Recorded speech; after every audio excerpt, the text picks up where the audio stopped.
ಅವನ ಮೇಲೆ 6 ಕೇಸ್ ಹಾಕಿದ್ದಾರೆ, 2 ಸಲ ಗಡಿಪಾರು ಮಾಡಿದ್ದಾರೆ, 3 ಸಲ ಗಡಿಪಾರು ಮಾಡಿದ್ದಾರೆ. ಒಂದೇ ಗಲಾಟೆಗೆ 2 ಸ್ಟೇಷನ್ ಆರ್ಮ್ಸ್ ಆಕ್ಟ್ ಹಾಕ್ತಾರೆ. ಒಂದು ಗ್ರಾಮಾಂತರ ಸ್ಟೇಷನ್ ಹಾಕ್ತಾರೆ, ಒಂದು ಓಲ್ಡ್ ಟೌನ್ ಸ್ಟೇಷನ್ ಹಾಕ್ತಾರೆ.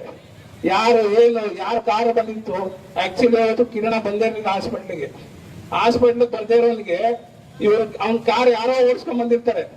ಆ ಕಾರ್ ಓನರ್ ಅಂತ ಹೇಳ್ಬಿಟ್ಟು ಅವ್ನ ಮೇಲೆ 307 ಕೇಸ್ ಹಾಕ್ತಾರೆ, ಆರ್ಮ್ಸ್ ಆಕ್ಟ್ ಹಾಕ್ತಾರೆ. ಅವನಿಗೆ ಜೈಲು ಕಳಿಸ್ತಾರೆ, ಮತ್ತೊಂದ್ಸಲ ಗಡಿಪಾರ ಮಾಡ್ತಾರೆ, ಮತ್ತೆ ಇನ್ನೊಂದ್ ಯಾವ್ದೋ ಸಣ್ಣ ಗಲಾಟೆ ಆಯ್ತು ಅಂತ 307 ಕೇಸ್ ಹಾಕ್ತಾರೆ. ಅದಾದ್ಮೇಲೆ ಕೋಕೋ ಆಕ್ಟ್ಗೂ ಹಾಕ್ತಾರೆ. ಕೋಕೋ ಆಕ್ಟ್ ನ ಅರ್ಥನೇ ಭದ್ರಾವತಿ ಪೊಲೀಸರು ಅರ್ಥನೇ ಗೊತ್ತಿಲ್ಲ ಯಾರಿಗೂ, ಡಿವೈಎಸ್ಪಿ ಸಾಹೇಬ್ರಿಗೆ ಗೊತ್ತಿದೆ ಇಲ್ಲೋ ಗೊತ್ತಿಲ್ಲ. ಕೋಕೋ ಆಕ್ಟ್ ಯಾರಿಗೆ ಹಾಕ್ಬೇಕು, ಯಾವ ವ್ಯಕ್ತಿಗೆ ಹಾಕ್ಬೇಕು, ಅವನು ಎಷ್ಟು ಗಲಾಟೆಯಲ್ಲಿ ಎಷ್ಟು ಕೊಲೆ ಕೇಸು ಇಲ್ಲ, ಅವನು ಸಮಾಜಕ್ಕೆ ಎಷ್ಟು ಕೆಟ್ಟವನಾದ್ರೆ ಕೋಕೋ ಆಕ್ಟ್ ಹಾಕ್ತಿವಿ ಅನ್ನೋದನ್ನ ಮಾನ್ಯ ಡಿವೈಎಸ್ಪಿ ಸಾಹೇಬ್ರು ಮರ್ತು ಬಿಟ್ಟಿದ್ದಾರೆ. ಯಾರ್ಯಾರಿಗೋ ಸಿಕ್ತವ್ರಿಗೆಲ್ಲ ಕೋಕೋ ಆಕ್ಟ್. ಆ ಕೋಕೋ ಆಕ್ಟ್ ಬಗ್ಗೆ ಇದ್ದಿದ್ವ ಭಯ ಏನಾರು ಇತ್ತ, ಆ ಭಯನೂ ತೆಗೆದ್ಬಿಟ್ರು. ಮೊನ್ನೆ ಹೈಕೋರ್ಟ್ ಅವರು ಚೀಮಾರಿ ಹಾಕಿ ಬರೀ 1 ತಿಂಗಳಿಗೆ ಕೋಕೋ ಆಕ್ಟಿಗೆ ಬೇಲ್ ಕೊಟ್ಟಿದ್ದಾರೆ. ಆಕ್ಚುಲಿ 2 ವರ್ಷ 3 ವರ್ಷ ಆದ್ರೂ ಜೈಲೇ. ಆ ಕೋಕೋ ಆಕ್ಟಿಗೆ ಬರೀ 1 ತಿಂಗಳಿಗೆ 23 ಜನಕ್ಕೂ ಬೇಲ್ ಕೊಟ್ಟಿದ್ದಾರೆ. ಅಂದ್ರೆ ಕೋಕೋ ಆಕ್ಟ್ ಬಗ್ಗೆ ಇವ್ರು ಇನ್ನೂ ತಿಳ್ಕೊಳ್ಳೋದು ಆಗಿದೆ ಅಂತ ನಾನು ಹೇಳ್ತೀನಿ. ಮತ್ತೆ ಇತ್ತೀಚಿನ ಉದಾಹರಣೆ ಅಂದ್ರೆ ಮೊನ್ನೆ ನಮ್ಮ ಮಧುವರ ನೆಂಟರು ಅವ್ರ ಮೇಲೆ ಒಂದು ಜಮೀನಿರುತ್ತೆ, ಸಿಂಗ್ಲಿಪುರದಲ್ಲಿ ಒಂದು ಜಮೀನಿದೆ, 5 ಎಕರೆ ಜಮೀನ್. ಪಾಪ ಒಂದು 50 ವರ್ಷದಿಂದನೂ ಉಳುಮೆ ಮಾಡ್ತಿದ್ದಾರೆ. ಪಾಣಿ ಇದೆ, ಸರ್ವೆ ನಂಬರ್ 136. ಅವ್ರು ಯಾರೊಬ್ರು ಜಿಂಕ್ಲೈನವ್ರು ಬಂದು ನಂದು ಜಮೀನಿದು ಅಂದ್ರೆ ನನ್ನಿಂದ ಖರೀದಿ ಮಾಡಿರೋದು, PTCL ಆಕ್ಟ್ ಪ್ರಕಾರ ನನಗೆ ಬರಬೇಕು ಅಂತ ಹೇಳಿ ಇಲ್ಲಿ ಬಂದು ತಾಲೂಕು ಆಫೀಸಲ್ಲಿ ಯಾರು ಅರ್ಜಿ ಹಾಕಲ್ಲ. ಕೋರ್ಟಲ್ಲೂ ಅವ್ರ ವಿರುದ್ಧ ವಜಾ ಆಗಿದೆ. ಆದ್ರೂ ಅವ್ರು ಏನೋ ಹೋಗಿ ಹೇಳ್ತಾರೆ ಅಂತ ಗ್ರಾಮಾಂತರ ಪೊಲೀಸ್ ಸ್ಟೇಷನ್ಗೆ ಕಂಪ್ಲೇಂಟ್ ಮಾಡ್ತಾರೆ. ಮಾಮೂಲಿ ಒಂದ್ ಸಣ್ಣ ಕೇಸ್ ಹಾಕೋ ಬದಲು ಅಟ್ರಾಸಿಟಿ ವಿತ್ 307 ಕೇಸ್ ಹಾಕ್ತಾರೆ. ಅಟ್ರಾಸಿಟಿ ವಿತ್ 307 ಯಾವ ರೀತಿ ಹಾಕ್ತಾರೆ ಅಂದ್ರೆ, ಒಂದು ಸಣ್ಣ ಗಾಯ ಆಗಿಲ್ಲ ಅವನಿಗೆ, 90 ವರ್ಷದ ಮುದುಕನ ಮೇಲೆ ಅಟ್ರಾಸಿಟಿ ವಿತ್ 307 ಕೇಸ್ ಹಾಕ್ತಾರೆ. ಮತ್ತೆ ಇಡೀ ದಿನ ಕಾಂಪ್ರಮೈಸ್ ಆಗತ್ತೆ. ನೋಡಪ್ಪ, ನೀನ್ ಸಂಗಮೇಶ್ ಮನೆಗೆ ಕಾಂಪೌಂಡ್ ಮನೆಗೆ ಹೋದ್ರೆ ಈಗಲೇ ಅರೆಸ್ಟ್ ಮಾಡ್ದವನಿಗೆ ಬಿಟ್ಟು ಕಳಿಸ್ತೀವಪ್ಪ, ನಿನಗೆ ಬಿ ರಿಪೋರ್ಟ್ ಹಾಕ್ತಿವಿ, ಏನ್ ಮಾಡ್ತೀಯ ಹೇಳು ಅಂತಾರೆ. ಒಂದು ದಿನ ಅವನಿಗೆ ಅರೆಸ್ಟ್ ಮಾಡ್ದೇನೆ, ಒಂದಿನ ಅವನು ಅರೆಸ್ಟ್ ಮಾಡಿದವನಿಗೆ ಕೂರಿಸ್ಕೊಂಡು ಸ್ಟೇಷನ್ ಅಲ್ಲಿ ಇವರೇ ಬ್ರೈನ್ ವಾಶ್ ಮಾಡ್ತಾರೆ. ಮಾನ್ಯ ಸರ್ಕಲ್ ಇನ್ಸ್ಪೆಕ್ಟರ್ ಸಾಹೇಬರು ಎಲ್ಲರೂ ಬ್ರೈನ್ ವಾಶ್ ಮಾಡ್ತಾರೆ. ನೀನ್ ನೋಡಪ್ಪ, ಕಾಂಪೌಂಡ್ ಮನೇಲಿ ಹೋಗಿ ಒಂದು ಫೋನ್ ಮಾಡಿಸು, ಈಗಲೇ ನಿನಗೆ ಕಳಿಸ್ತೀನಿ. ಈಗಲೇ ಕೇಸ್ ಆಗಿ FIR ಆಗಿದೆ, ಕೇಸ್ ಆಗಿದೆ, ಬೇಕಾದ್ರೆ CCTV ಫುಟೇಜ್ ಇದೆ, ನೋಡ್ಬೋದು. ಕರ್ಕೊಂಬಂದವ್ರ ಮೇಲೆ ಅವ್ರನ್ನ ನೋಡಪ್ಪ ಇವ್ರ ಮನೇಲಿ ಹೋಗಿ ಫೋನ್ ಮಾಡಿಸಿದ್ರೆ ಬಿಟ್ಟು ಕಳಿಸ್ತೀನಿ ಅಂತಾರೆ. ನಾವು ಕೊನೆಗೆ ವಿಧಿ ಇಲ್ದೇನೆ ಆಯ್ತು ಹೋಗಪ್ಪ ನಿನ್ ಕೊಟ್ಟು ನಿನ್ಗೆ ಒಳ್ಳೇದಾರೆ ನಮ್ಗೂ ಒಳ್ಳೇದಾಗ ಮುಂದಿನ ದಿನಗಳಿದೆ ಅಂತ ಹೇಳಿದ್ಮೇಲೆ ಪಾಪ ಅವನು ಫೋನ್ ಮಾಡಿಸಿದ್ಮೇಲೆ ಅವನ್ ಫೋನ್ ಮಾಡಿ, ಯಾರೋ ಗಣೇಶ್ ಫೋನ್ ಮಾಡಿ, ನೋಡಪ್ಪ ನಿನ್ಗೆ ಇವತ್ತೆಲ್ಲ ನೋಡಿದೀವಿ, ಇನ್ ಮುಂದೆ ನನ್ನ ಜೊತೆ ಚೆನ್ನಾಗಿರೋ, ನಮ್ ಚುನಾವಣೆ ನಮಗೆ ಮಾಡು ಅಂತ ಹೇಳಿ DYSP ಸಾಹೇಬರಿಗೆ, ಮಾನ್ಯ ಸರ್ಕಲ್ ಇನ್ಸ್ಪೆಕ್ಟರ್ ಸಾಹೇಬರಿಗೆ ಹೇಳಿ ಬಿಟ್ಟು ಕಳಿಸ್ತಾರೆ. ಇದು ನನಗೆ ಪೊಲೀಸರು ಮೋಸ್ಟ್ಲಿ ಯಾವ ರೀತಿ ವರ್ತಿಸ್ತಾರೆ ಅಂತ ಗೊತ್ತಿಲ್ಲ. ಕಾಂಗ್ರೆಸ್ ಪಕ್ಷದ ಪಾರ್ಟಿ ಆಫೀಸ್ ಆಗಿದೆಯೋ ಇಲ್ಲ ಬೂತ್ ಏಜೆಂಟ್ಗಳಾಗಿರೋ ಪೊಲೀಸರು ಏನಾಗ್ಯಾರೋ ಗೊತ್ತಿಲ್ಲ. ಪೊಲೀಸರಿಗೆ ನಾನು ಒಂದು ಮನವಿ ಕೇಳ್ತೀನಿ, ಇವತ್ತು ನಿಮಗೆ ಯಾವ ರೀತಿ ಭದ್ರಾವತಿ ಜನ ಮಾತಾಡ್ತಿದ್ದಾರೆ ಅಂದ್ರೆ, ನೀವು ಒಂದ್ ದಿವಸ ಮತ್ತೆ ಹಿಂದಿನ ಕಾಲದಲ್ಲಿ ರಾಜರು ಬರ್ತಿದ್ರು, ಅವ್ರ ಬಗ್ಗೆ ರಾಜರ ಬಗ್ಗೆ ಎಷ್ಟು ಮಾತಾಡ್ತಾರೆ, ಯಾವ ರೀತಿ ಮಾತಾಡ್ತಾರೆ ಅಂದ್ರೆ ಮಾರುವೇಷದಲ್ಲಿ ಬಂದು ಕೇಳ್ಕೊಂಡು ಹೋಗಿ ಮುಂದೆ ಆಡಳಿತ ವೈಖರಿನ ಚೇಂಜ್ ಮಾಡ್ಕೊಂತಿದ್ರು. ನಾನು ಮಾನ್ಯ ಪೊಲೀಸ್ ಅಧಿಕಾರಿಗಳು ಅದೊಂದೇ ಕೇಳೋದು, ನೀವು ಬಂದು ಮಾರುವೇಷದಲ್ಲಿ ಯಾರನ್ನಾರು ಒಬ್ಬರು ಕೇಳ್ಬಿಡ್ರಿ, ನಿಮ್ ಬಗ್ಗೆ ಒಳ್ಳೆ ಅಭಿಪ್ರಾಯ ಏನಾದ್ರು ಇತ್ತು ಅಂದ್ರೆ ನೀವು ಅದೇ ರೀತಿ ಮಾಡ್ರಿ. ನಾನು ಹೇಳ್ತಿರೋದು, ನಿಮ್ಮಲ್ಲಿ ಬದಲಾವಣೆ ಇರಬೇಕು, ಸತ್ಯ ಇರಬೇಕು, ನ್ಯಾಯಯುತವಾಗಿ ಮಾಡ್ರಿ. ಕೇಸ್ಗಳಿದ್ರೆ ಕೇಸ್ ಹಾಕ್ಬೇಕು, 307 ಕೇಸ್ಗೆ 307 ಸೆಕ್ಷನ್ ಬರುತ್ತೆ ಅಂದ್ರೆ ಮಾಡ್ರಿ, ನಾವು ಮಾಡ್ಬೇಡ್ರಿ ಅಂತ ಹೇಳಲ್ಲ. ಆದ್ರೆ ಏನ್ ಮಾಡ್ತೀರಾ, ಎಲ್ಲ ಕಾಂಪೌಂಡ್ ಮನೆಯಿಂದ ಏನ್ ಬರುತ್ತೆ, 307 ಹಾಕ್ಬೇಕಾ 307, ಅಟ್ರಾಸಿಟಿ ಕೇಸ್ ಹಾಕ್ಬೇಕಾ ಅಟ್ರಾಸಿಟಿ ಕೇಸು, ಇಲ್ಲ ಅವನಿಗೆ ಗಡಿಪಾರ್ ಮಾಡ್ಬೇಕಾ ಗಡಿಪಾರ್ ಮಾಡ್ಬೇಕು.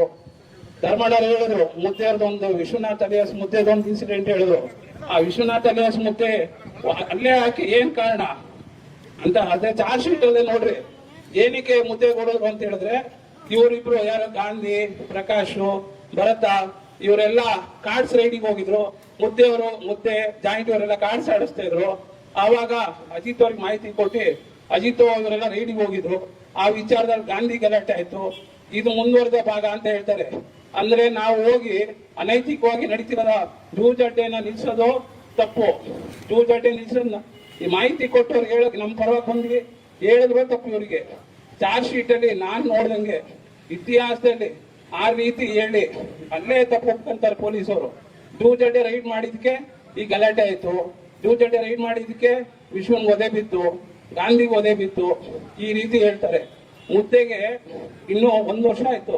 ಭರತ ಅನ್ನೋನಿಗೆ ಒಬ್ಬನಿಗೆ ಮಾರಣಾಂತಿಕವಾಗಿ ಹಲ್ಲೆ ಮಾಡಿ 307 ಆರ್ಮ್ಸ್ ಆಕ್ಟ್ ಆಗಿದೆ ಅಧ್ಯಕ್ಷ. ಇವತ್ತಿನವರೆಗೂ ಸುಪ್ರೀಂ ಕೋರ್ಟ್ ರಿಜೆಕ್ಟ್ ಆಗಿದೆ. ರಮೇಶ್ ಅವರು ಇವತ್ತು ಅರೆಸ್ಟ್ ಮಾಡಿಲ್ಲ ಅವನಿಗೆ. ಮೊನ್ನೆ ಟೋಟಲ್ ಆರ್ಡರ್ ಆಗಿದೆ. ಸುಪ್ರೀಂ ಕೋರ್ಟ್ ಅಲ್ಲಿ ಏನ್ ಆದೇಶ ಇದೆ ಅದನ್ನ ನೀವು ಫಾಲೋ ಮಾಡ್ಬೇಕು, ಮುದ್ದೆಗೆ ಸರೆಂಡರ್ ಮಾಡ್ಬೇಕು ಅಂತಿದೆ. ರಮೇಶ್ ಅವರು ಇವತ್ತಿನವರೆಗೂ ಅರೆಸ್ಟ್ ಮಾಡಿಲ್ಲ, ಅವನ ಮೇಲೆ ಪ್ರೊಸೀಜರ್ ಮಾಡಿಲ್ಲ. ಅಬ್ಸ್ಟ್ಯಾಂಡಿಂಗ್ ಚಾರ್ಜ್ ಶೀಟ್ ತೋರಿಸ್ತಾರೆ ಇವರು. ಇವ್ರ ಮೇಲೆ ಯಾವ ಕ್ರಮ ಕೈಗೊಳ್ತೀರಾ?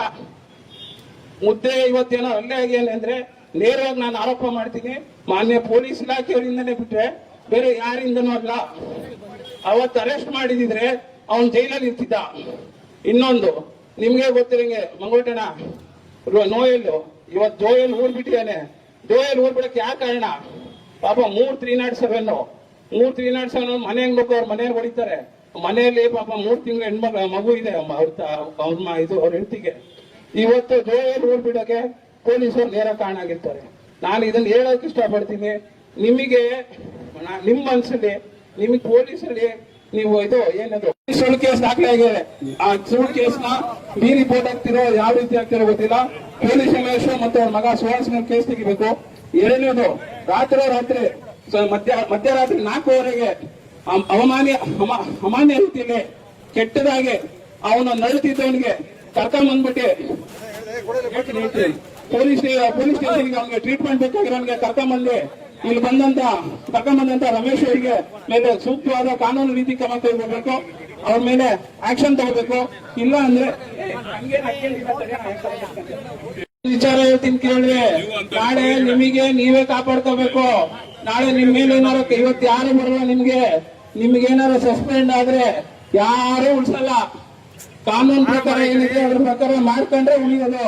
ಇಲ್ವಾ ನೀವೇ ಸೈನ್ ಹಾಕೋರು, ನೀವೇ ಐವೋರೇ ಸಸ್ಪೆಂಡ್ ಆಗದ್ ಬಿಟ್ರೆ ಬೇರೆ ಯಾರು ಸಸ್ಪೆಂಡ್ ಆಗಲ್ಲ. ಒಂದು ನಿಮ್ ಮುಂದೆ ಕೋರ್ಟ್ ಇದೆ,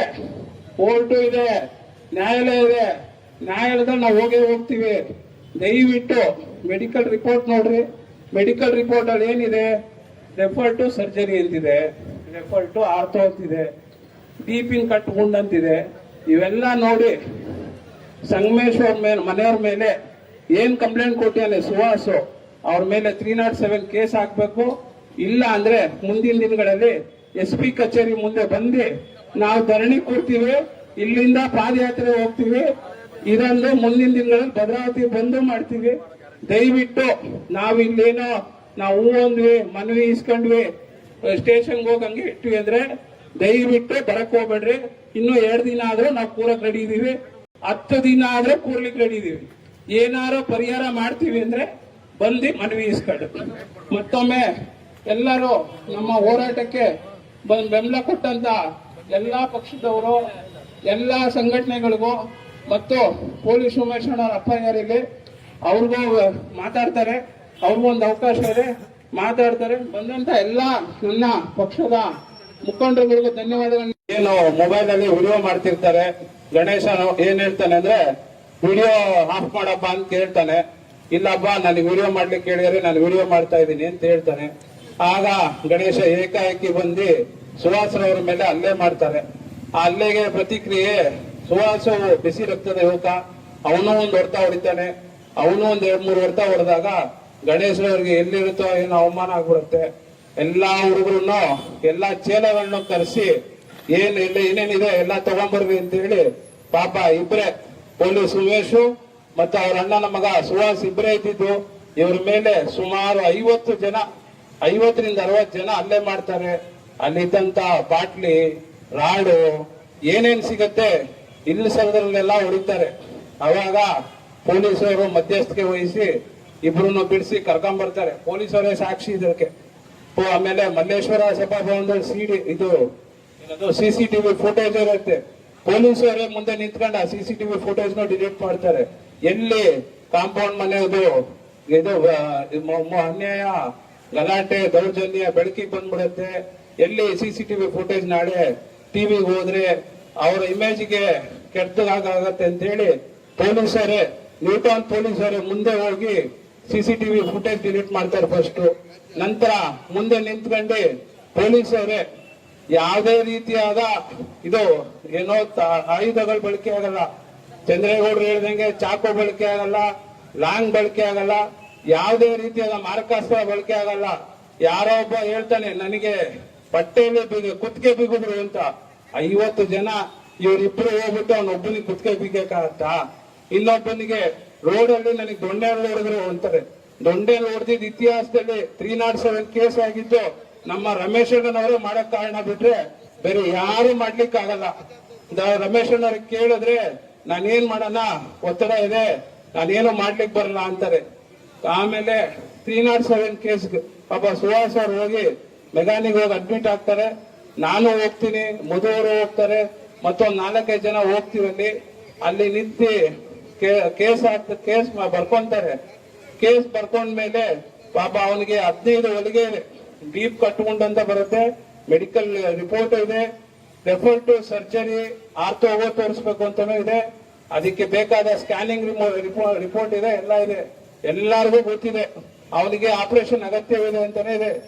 ಸುಮಾರು 1 ಸೆಂಟಿಮೀಟರ್ ಆಳ ತಲೆಗೆ ಹೊಡ್ತಾ ಬೀಳುತ್ತೆ, ರಕ್ತ ಸುರಿತಾನೆ ಇರುತ್ತೆ, ಡ್ರಿಪ್ಸ್ ಅಲ್ಲಿ ಇರ್ತಾನೆ. ಅವನಿಗೆ 4ವರೆಗೆ ಬಾರಪ್ಪ ನಿಂದು ಚಿಕಿತ್ಸೆ ಆಯ್ತು, ನಾನು ಹೆಚ್ಚಿನ ಚಿಕಿತ್ಸೆ ಕೊಡಿಸ್ತೀನಿ ಅಂತ ಹೇಳಿ ಅಲ್ಲಿಂದ ಡಿಸ್ಚಾರ್ಜ್ ಮಾಡಿಸಿ ಡಾಕ್ಟರ್ ಸುಳ್ಳು ಹೇಳಿ ನ್ಯೂಟೌನ್ ಪೊಲೀಸ್ ಸ್ಟೇಷನ್ಗೆ ಕರ್ಕೊಂಡ್ ಬರ್ತಾರೆ.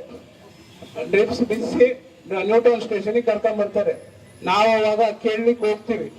ರಮೇಶ್ ಅಣ್ಣನವ್ರು ಏನ್ ಹೇಳ್ತಾರೆ ಅಂದ್ರೆ, ಈಗಲ ಅವಕಾಶ ಇತ್ತು ಅವ್ರಿಗೆ ರಾಜಿ ಆಗ್ಲಿಕ್ಕೆ, ಅವಕಾಶ ಆಗ್ಲಿಲ್ಲ, ರಾಜಿ ಮಾಡ್ಕೊಳ್ಳಿಲ್ಲ, ಅದಕ್ಕೆ ಅವ್ರಿಗೆ ನಾನು ಅರೆಸ್ಟ್ ಮಾಡ್ಕೊಂಡು ಕರ್ಕೊಂಡ್ ಬಂದಿದ್ದೀನಿ ಅಂತಾರೆ. ನಾವು ಆಯ್ತು ಸರ್ ಒಂದ್ ಮಾತು ಕೇಳ್ರಿ ಅಂತ ಹೇಳ್ತೀವಿ. ಆಯ್ತು ನಾವೇ ಸೋಲ್ತೀವಿ, ಅವ್ರ ಮನೆಯವ್ರು ಗೆಲ್ಲಿ, ಕಾಂಪೌಂಡ್ ಮನೆಯವ್ರು ಗೆಲ್ಲಿ, ಆಯ್ತು ಒಂದ್ಸಲ ರಾಜಿ ಆಗ್ಲಿ ಹೋಗ್ಲಿ ಅಂತಾನು ಕೇಳ್ತೀವಿ. ಅವಾಗ ರಮೇಶ್ ಅಣ್ಣನವರು ಮಧ್ಯಸ್ಥಿಕೆ ವಹಿಸ್ತಾರೆ. ಸಬ್ ಇನ್ಸ್ಪೆಕ್ಟರ್ ರಮೇಶ್ ಅಣ್ಣವ್ರು ಫೋನ್ ಮಾಡ್ತಾರೆ, ಇಲ್ಲ ಹಿಂಗ್ ಬಂದಿದ್ದಾರೆ ಸರ್, ಅವರೇ ಕೇಳ್ಕೊಂತೀರ, ಏನಾರು ಮಾಡಿದ್ರೆ ಈಗೇನು ಮಾಡಕ್ಕಾಗಲ್ಲ, ಕೇಸ್ ಹಾಕು ಅಂತ ಹೇಳ್ತಾರೆ. ಆವಾಗ ರಮೇಶ್ ಅಣ್ಣವರು ಅವರ ಸೌರತ್ವವನ್ನು ತೋರಿಸ್ತಾರೆ. ಅವ್ರನ್ನ ಏಕಾಏಕಿ ಸೆಲ್ಲಿಗೆ ಹಾಕಿ ಅವ್ರ ಮೇಲೆ 307 ಕೇಸ್ ಹಾಕಿ ಪಾಪ ಅವನಿಗೆ ಚಿಕಿತ್ಸೆಯನ್ನು ನೋಡಲ್ಲ, ಅವನಿಗೆ ಇಡೀ ದಿನ ಅನ್ನವನ್ನು ಕೊಟ್ಟಿಲ್ಲ, ಜ್ಯೂಸ್ ಮಾತ್ರ ಕೊಟ್ಟರು. ಅಂತ ಇದರಲ್ಲಿ ಅಂತ ಯಾರಿಗೆ ಮನುಷ್ಯತ್ವ ಅನ್ನೋದೇನಾರು ಇದ್ರೆ ಪೊಲೀಸ್ ಇಲಾಖೆಲ್ಲ ಯಾವನೇ ಮನುಷ್ಯ ಆದ್ರೂ ಒಂದ್ ಸಣ್ಣದು ಏನಪ್ಪ ಹೆಂಗಿದ್ಯಾ ಟ್ರೀಟ್ಮೆಂಟ್ ಕೊಡಿಸ್ಬೇಕಂತನಾರು ಕೇಳ್ತಾರೆ. ಇಲ್ಲ ರೆಫರ್ ಟು ಏನಾರು ಒಂದು ಹಾಸ್ಪಿಟ್ಲ್ಗಾರ ಅಡ್ಮಿಟ್ ಮಾಡಿಸ್ತಾರೆ. ಆದ್ರೆ ನಮ್ ರಮೇಶ್ ಅಣ್ಣ ಪಾಪ ಮನುಷ್ಯತ್ವ ಅನ್ನೋದು ಇಲ್ಲ, ಏನೇನಿಲ್ಲ ಪಾಪ. ಏನು ಅವ್ರ ರಮೇಶ್ ಅಣ್ಣವ್ರೇನೋ ಇನ್ನೂ 6 ತಿಂಗಳು ಹೆಚ್ಚಿಗೆ ಉಳ್ಕೋಬೇಕು ಅಂತನೋ ಇಲ್ಲ, ಇಲ್ಲೇ ನಾನೇ ಪರ್ಮನೆಂಟ್ ಸಬ್ ಇನ್ಸ್ಪೆಕ್ಟರ್ ಅಂತ ತಿಳ್ಕೊಂಡಿರೋ ಗೊತ್ತಿಲ್ಲ. ಇಲ್ಲ ರಮೇಶ್ ಅಣ್ಣವ್ರಿಗೆ ಸಂಗಮೇಶ್ IG ಅಂತ ತಿಳ್ಕೊಂಡಿರ್ಬೇಕು, ಗಣೇಶನೇ SP ಅಂತ ತಿಳ್ಕೊಂಡಿರ್ಬೇಕು, ಜಗಣ್ಣನ್ನೇ ಅಡಿಷನಲ್ SP ಅಂತ ತಿಳ್ಕೊಂಡಿರ್ಬೇಕು, BK ಮೋಹನ್ನೇ DC ಅಂತ ತಿಳ್ಕೊಂಡಿರ್ಬೇಕು. ಅವ್ರ ಮನೇಲಿ ಏನ್ ಆದೇಶ ಬರುತ್ತೆ ಅವೆಲ್ಲ ಪಾಲನೆ ಚಾಚು ತಪ್ಪದೆ ನಮ್ಮ ಕೆಲ ಸಬ್ ಇನ್ಸ್ಪೆಕ್ಟರ್ಗಳು ಅವ್ರು ಏನ್ ಹೇಳ್ತಾರೆ, ಅವ್ರು ಯಾರ ಮೇಲೆ 307 ಕೇಸ್ ಹಾಕ್ಬೇಕು ಅಂತಾರೆ, ಯಾರ ಮೇಲೆ ಅಟ್ರಾಸಿಟಿ ಕೇಸ್ ಹಾಕ್ಬೇಕು ಅಂತಾರೆ, ಅವ್ರು ಯಾರ ಮೇಲೆ ಎಷ್ಟು ಜನದ ಹೆಸರು ಸೇರಿಸ್ಬೇಕು ಅಂತಾರೆ, ಆ ಹೆಸರುಗಳನ್ನೆಲ್ಲ ಸೇರಿಸ್ತಾರೆ.